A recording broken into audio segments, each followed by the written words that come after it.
Kecelakaan lalu lintas yang melibatkan siko mobil sama motor ini terjadi di Jalan Soekarno-Hatta. Di mana juru kejadian ini, mobil taksi online warna putih ngalami rusak berat karena nomor pembatas jalan.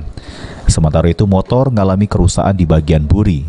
Kejadian ini dewek disebabkan karena sopir mobil ngantuk, di mana pas liwat di Jalan Soekarno-Hatta, sopir mobil dak nyeli ada motor liwat. Sehingga akhirnya ngebuat sopir terkejut lalu mobilnya nomor pembatas jalan.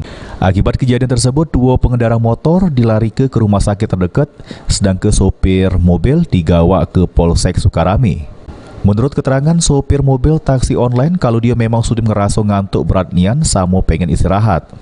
Namun karena di tengah jalan, terima order, akhirnya dia langsung ngembe orderan tersebut. Tadi tertidur tadi. Tertidur terasa mobil itu jalan yang lari minggir, langsung pas turun tanjakan ini kan langsung putar rem, kejar rem, mobil itu tahan ada terima lagi.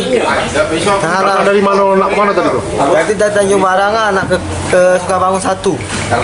Jadi motor itu keluar secara tiba-tiba itu Tidak kelihatan aku ada motor keluar, tiba-tiba sudah minggir kecelakaan ini, berhenti aku nyelamatin penumpang belakang nih.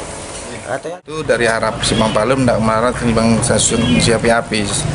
Tiba di KP ngantuk, hilang keseimbangan, nabrak sepeda motor. Untuk korbannya dilarikan ke rumah sakit Meriah. Ada berapa Pak korbannya Pak? Ada 2. Guna proses pemeriksaan polisi, Hendra selaku sopir taksi online digawa ke Pos Laka 603 Polrestabes Palembang. Firman Hidayat, PAL TV.